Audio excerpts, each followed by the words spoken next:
छूने पर मार दिया जाता है। तो हमारे हिस्से में आज तक क्या आया?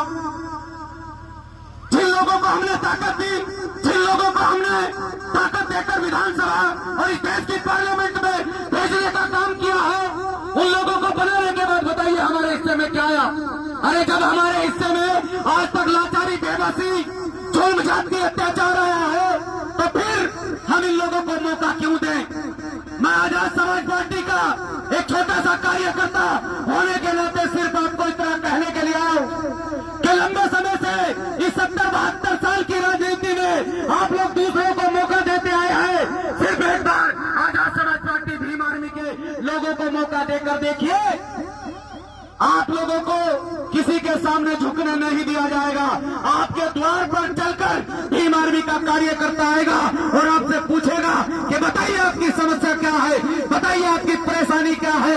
आपकी परेशानी का, आपकी समस्या का समाधान करने के लिए हम लोग तत्पर हैं और तैयार बैठे। सिर्फ आपको एक बार एडवोकेट चंद्रशेखर आजाद साहब के हाथों को मजबूत करना चाहिए।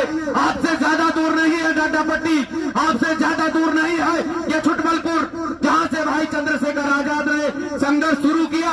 और वो संघर्ष आज पूरे देश के अंदर आदरणीय एडवोकेट चंद्रशेखर आजाद के रूप में, एक आंदोलन के रूप में पूरे देश के अंदर वो संघर्ष बोल रहा है और आजाद समाज पार्टी को ताकत मिल रही है, मजबूती मिल रही है।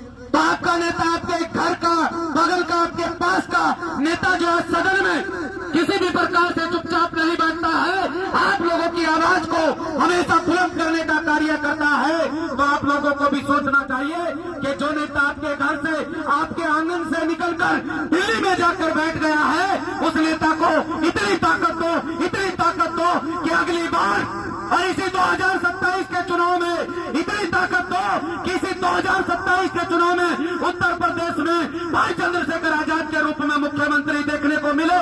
और उसके बाद जब लोकसभा का चुनाव है तो इस देश के प्रधानमंत्री के रूप में भाई चंद्रशेखर आजाद जैसी शख्सियत देखने को मिले।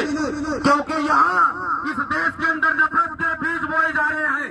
लगातार हमारे लोगों को धार्मिक आधार पर बहकाया जाता है, हमारे लोगों को बरगलाया जाता है और हमारे लोगों को हमारे साथियों के खिलाफ तैयार किया जाता है।